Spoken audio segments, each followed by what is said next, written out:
It is one of the great cities of the South. We take in the food of Charleston. And we find a remedy for nagging pain and even jet lag. Next, we take you to a place on Maui with music, great food, and a new way of bringing you wine. Plus, we take you to a tavern in Ohio that has some of the best down-home food.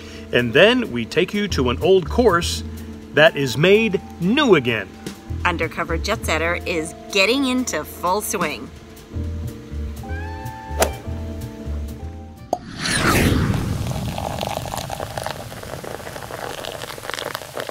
And hi everyone, cheers, nice to have you back. One of the great cities you have to hit, you got to go to is Charleston, South Carolina. It has a lot of history. Oh, and Charleston is known for its amazing, wonderful, great food. Don't let Charleston's old southern roots fool you. Yes, there is plenty of history here, and there's also plenty of golf, but Charleston shines as an upscale food town. We took a tour during Charleston's Restaurant Week. Really, it's a 10-day event in September. Check it out because you will get some great deals on meals. Well worth it for foodies. Now, for drinks and appetizers, we hit High Cotton Charleston. What a cool vibe, young and sophisticated without being stuffy. We started with the Southern Mule. This is a takeoff on the Moscow Mule. Yeah, vodka, lime, and Blenheim spicy ginger ale, which is a South Carolina ginger ale. It's really spicy. In fact, we were told it is almost too spicy just as a ginger ale, but it is great in this Southern Mule. As a result, this mule gives a nice spicy kick. Not as much alcohol, though, and a regular mule would have ginger beer. Next, the Charleston cocktail: vodka, Madeira, mint-infused simple syrup, lemonade, and the southern kicker, iced tea. Now, South Carolina may be hip, but they hold on to their iced tea, as the great southern band Craven Melon sings, "On the 8th day, God made sweet tea." Now, this was refreshing for a hot southern day despite its sweetness. Then we went a bit south of the border for a spicy mango martini. This had habanero-infused white rum, mango puree, and lime with a sugar rim. Now, at first we thought this lacked some kick, but be patient. They do things a little slower down south here.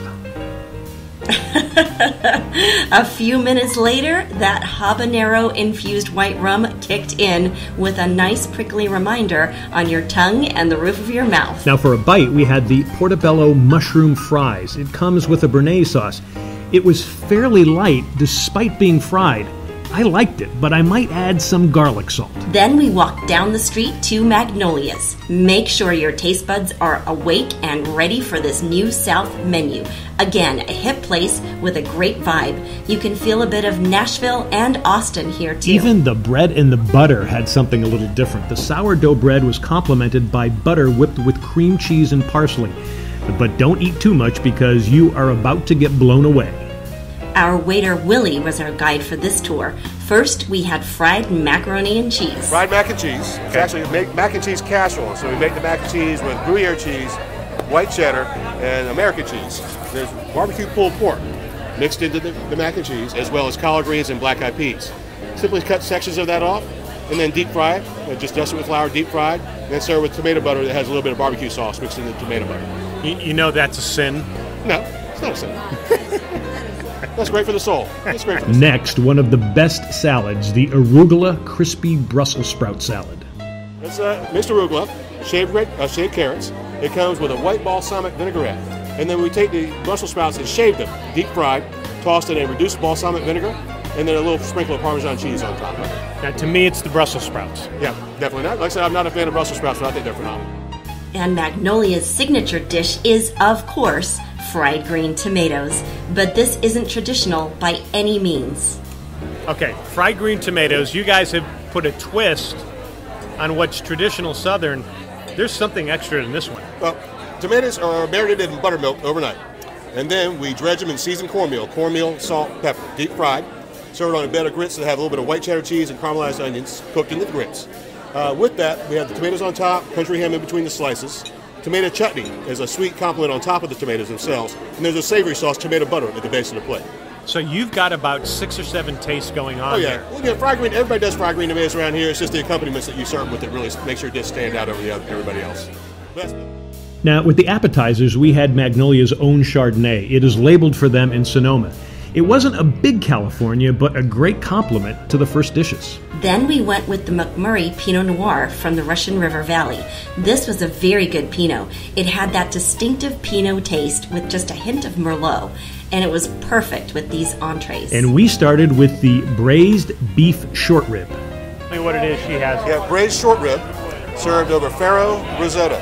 So farro cooked risotto style with spinach, rainbow carrots, heirloom tomatoes, and a little Parmesan cheese on top with a natural jus. Then center-cut pork chop with a gravy that was light but creamy. What am I imbibing in here? You have the center-cut pork chop with the mushrooms, a mushroom kale gratin, with potatoes, and a brown butter sage gravy. The Southern onslaught did not stop at dessert. Okay, what do we have here? You have chocolate fudge cake.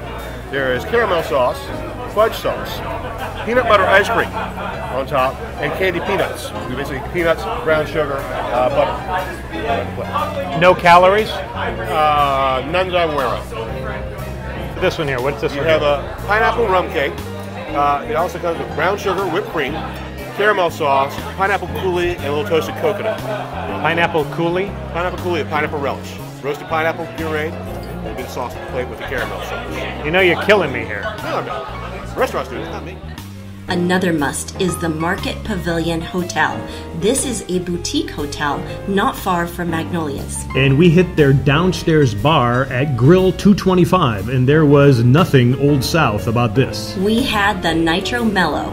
This had Stoli vanilla vodka, Frangelico, butterscotch schnapps with essence of chocolate, a graham cracker rim, and marshmallow hit with nitrogen at minus 320 degrees. Wow. Now these guys and gals, like our bartender Jameson, are trained in the art, science, and safety of all the nitro teenies. Now next, we headed upstairs to the Pavilion Bar. It is right by the pool with a good view of Charleston at night. We had the Pavilion Punch. This was a southern version of a Mai Tai or a rum runner with dark rum, cranberry, pineapple, and orange juice with just a touch of grenadine. That was the sweet nightcap, but for a late night digestive, we opted for a Negroni with gin, Campari, and vermouth. Charleston is a good getaway any time of year. And before you head to Charleston, check out to see if it's restaurant week because you can get some great deals. And next, we're going to take you to Vegas for a new, innovative, and non-invasive treatment that can take care of a lot of things for you.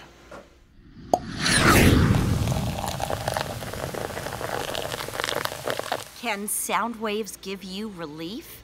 The answer is yes. That's right. We found a treatment that can not only ease some of your pain, but it can also ease jet lag. Those are sound waves doing some amazing things. We've witnessed it and felt it, along with some other folks who joined us for this treatment. Now, if that droning sound bothers you, don't worry, there are headsets. You sit around the transducer for about 25 minutes and then notice the magic of sound. Two things. The sound waves will dilate vessels, which it will increase blood flow, and then it'll reduce inflammation at the same time, which reduces pain. Al Casone is the owner and accidental inventor. I was doing a test with a company that does gold mining, and I discovered using this technology to separate fine gold that this has an effect on the body based off one individual who was standing there saying that his legs were tingling, so we call him Mr. Tingles. So we saw him the next day and he said he was able to walk around a block without any pain, and I said, well, I can do that. And he was like, well, I have to stop 4 or 5 times because I have arteriosclerosis, but since I was around that machine, I can walk around a block without stopping. So I actually thought it was crazy, so I started testing on different people with the same condition, and yes, it worked. Medsonix is FDA approved. Al can't make claims of cures, only relief from symptoms. Arthritis, bursitis, arteriosclerosis, peripheral vascular disease, Lyme disease, fibromyalgia, lupus, anything that causes inflammation, which most of the diseases out there, and poor circulation. This has an effect. And some serious ailments, too. But we've had people who actually experienced the technology that I haven't seen since my garage days, and their ailment never came back. We've both seen it work for ourselves and our friends. We've also felt its effects on jet lag. You would put me in front of the machine before I'd go on a long trip, Yes. which would help me when I got on the long trip to feel better and hit the ground running.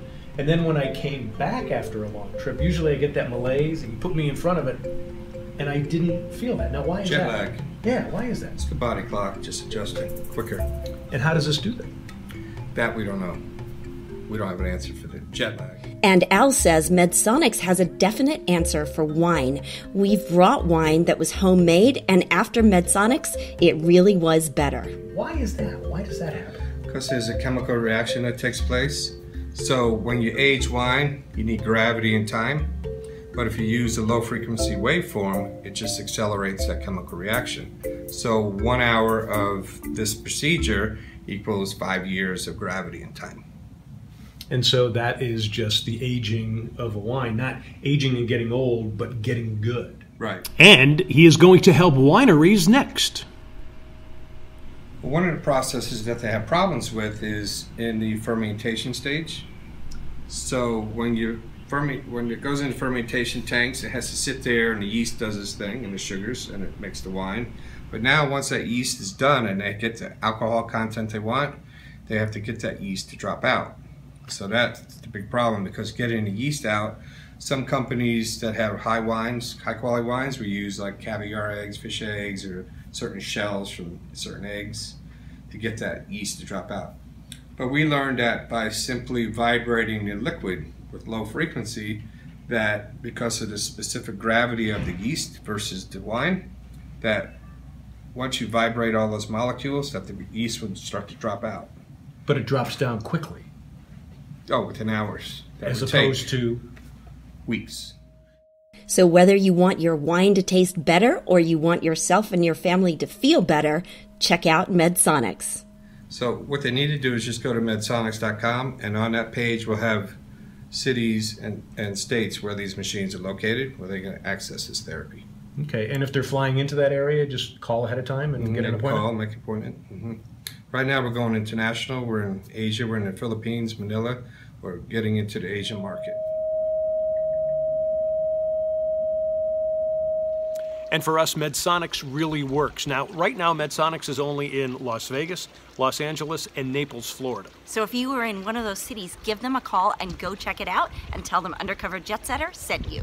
And when we come back, we're going to take you to another place that could relieve a lot of your tensions. It's Maui. We're going to take you to a restaurant that has great food, great wine, and music.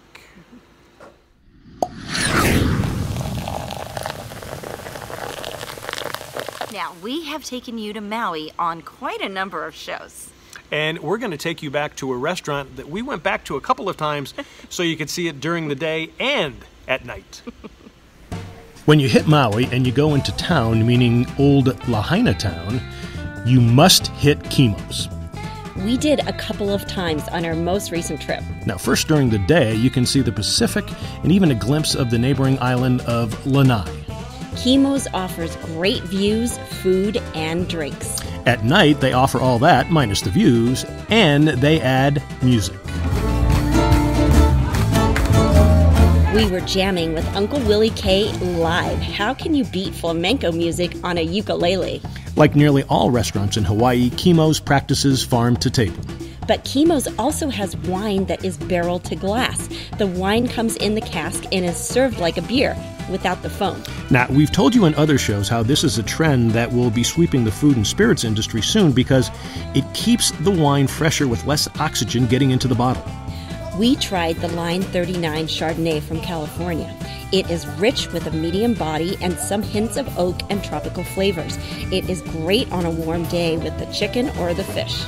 So we had it with an appetizer, the smoked fish bruschetta with horseradish cream. It was superb. The Chardonnay also went great with the macadamia nut crusted mahi-mahi. This was superb as well. The fish is caught with respect to Hawaiian fishing traditions, and so it is all seasonal.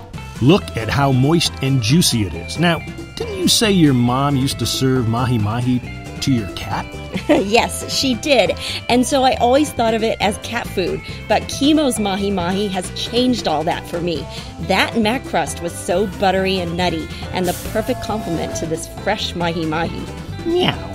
Well, there's always one rule when in Hawaii. Order the fish, whether you're a cat or not. It is caught that day, and it is seasoned to perfection. And then we broke that rule and got the prime rib. Now, Kimo's does it really well. Look at how succulent and juicy it is. And the sear gave a nice crust to the outside.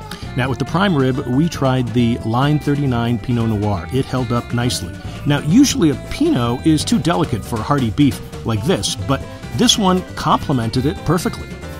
For dessert, we had the classic Kimo's original hula pie.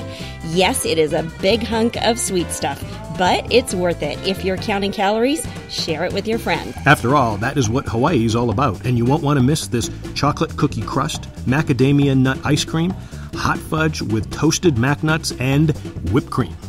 Kimo's on Maui is definitely worth your trip. Don't worry if you have a little bit too much of the island spirits. There is Uber, Lyft, and plenty of taxis. Aloha! Now, let's fly back to the mainland, to Ohio. And we're going to take you to a tavern that has some incredible food, whether you're just there with friends or you want to watch a ball game. So we are here at the Burnt Wood Tavern. We are in Canton, Ohio, and these are the first two drinks we're going to get. The first one here on the left is the Doc and Stormy, as we would say in New England, Doc and Stormy. And this is Gosling's Black Label Rum, fresh lime juice, oranges, and handcrafted cola. Well, I think it's going to be great because fresh oranges right off the bat gets me every time. I am a big orange fan. Oh my God, that's delicious. Is it? Could drink a lot of those. Very nice. And I like the rum as opposed to, I know a couple of other mules have Jameson's or something else. This rum actually gives it that bite of the Caribbean. Okay, so let's get the second one here. This is called Pear of Cubes, not Paracubes, but it's infused pear vodka, fresh lime juice, and muddled cucumber. So go ahead, I'll let you be the first one. All right, well, it's like Pear of Cukes, I would think is a very cute name. Yep. Pear and Cukes would be cute too.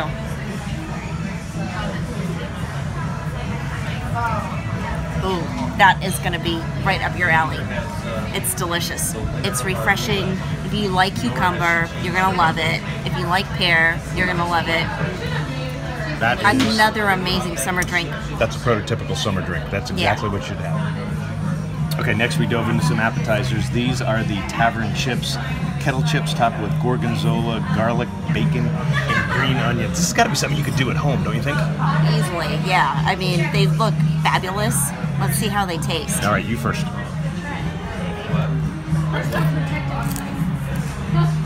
Hold on. Cheese and bacon. Cannot go wrong with that. Fabulous.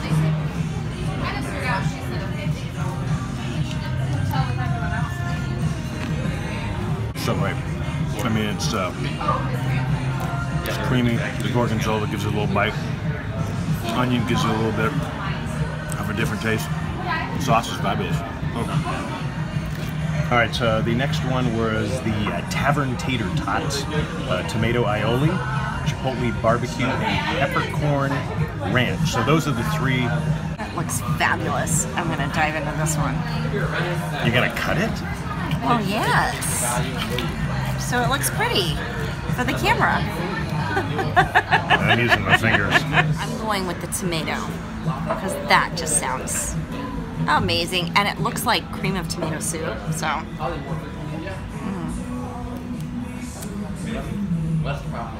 my God, this is really good. I'm gonna try the barbecue sauce with this.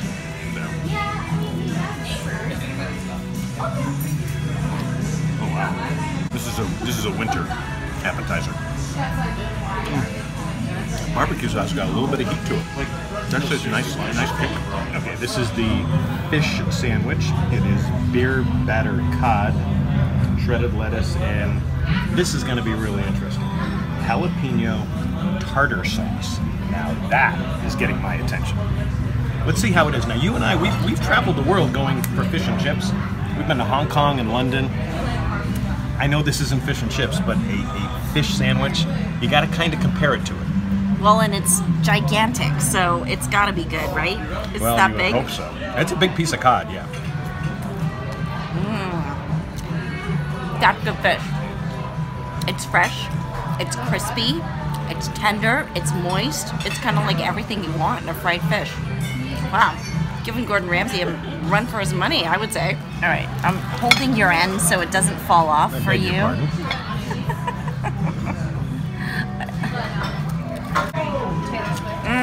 Oh my God. Oh, what had the other 2 pieces with this on it? That's like so good. And since I'm going gluten-free, I'll stay away from the bread, but I'm going to try the tartar sauce too.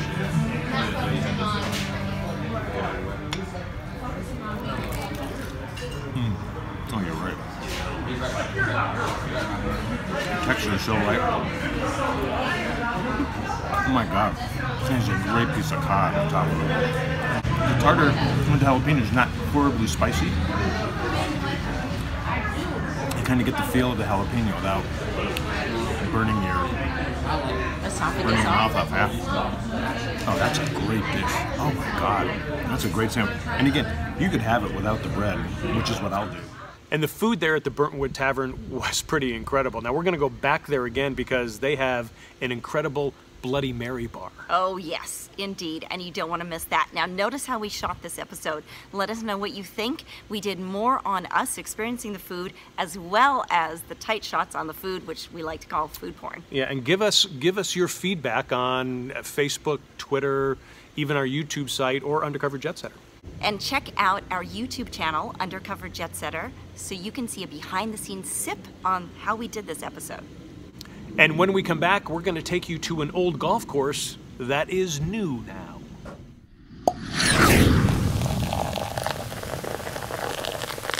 Now, some say that golf is dying with millennials. Is that true? Well, a lot of people think that. A lot of the younger folks are not playing golf like a lot of the older folks are doing. And the verdict's still out on that. But we found a golf course that could have been plowed under, and it wasn't, and it was rejuvenated to its old glory. Arcadian Shores, one of the oldest golf courses in Myrtle Beach, now seems like one of the newest. Closed for almost 6 months, Arcadian Shores unveiled its new facelift. Local golfers Ray Boom Boom Reinhardt and Double Eagle Pat Petrella let us tag along, and they were impressed.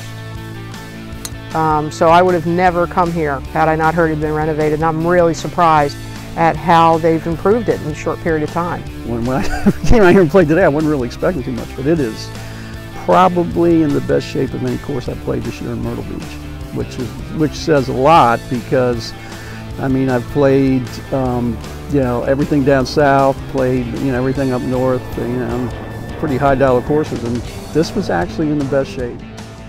A new irrigation and drainage system will make the greens pristine year-round. And the greens were unbelievable. Surprising undulation in them, but really puttable. So. The other smooth surfaces, new cart paths. Well, compared to a lot of courses where you kind of go away thinking you've like ruptured a kidney, this is like beautiful. I mean, the smoothest cart paths I think I've played in a long time. And speaking of kidneys, the on-course bathrooms are new too, and there's an automated filtered water system for a hot Carolina day. Now the fairways are still wide open, allowing you to hit the driver a lot. But the par 4 13th remains one of the best in the region, not requiring the big tee shot. Boom Boom Ray played it perfectly. So I just took a 3-wood, hit it about 210, and then had about, I guess it was about 155 to the flag, and even though I was downhill, I was still thinking it was a 7-iron, which I hit about 150, 155, and I think I actually hit a sprinkler head right in front of the green. That's what popped it up on the green, but that's what worked out. Wow, and then you just had a ho-hum par. Yeah, just 2 putts. Meanwhile, Pat hit a strong 6-iron off the tee. Because I thought, when I saw my ball, I thought, that's great, I'm down. And then I got down there and just that slight little, you know, you just chunk it. But the second shot, the problem is you're almost probably better off being on top, because the second shot on the side hill lie over the water is just not a good thing. Pat's downhill approach hit long, giving her a chip, and just missing her par putt for a bogey. Advantage, boom boom.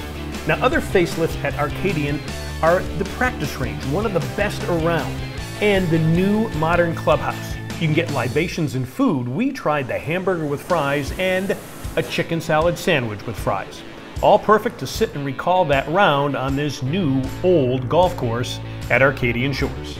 So really nice course. I'll definitely come back here. Me too. Keep swinging easy, folks. And if you want to get a chance to play Arcadian Shores, just check in with any Myrtle Beach golf director. They can set you up. And again, great spot. It's got so many fun things there. Oh my God, looks so beautiful. Anyway, thank you for joining us. We appreciate you. Don't forget to tweet us on UC Foodie TV and send us all of your ideas and your feedback on the show. Cheers and see you next time. Cheers.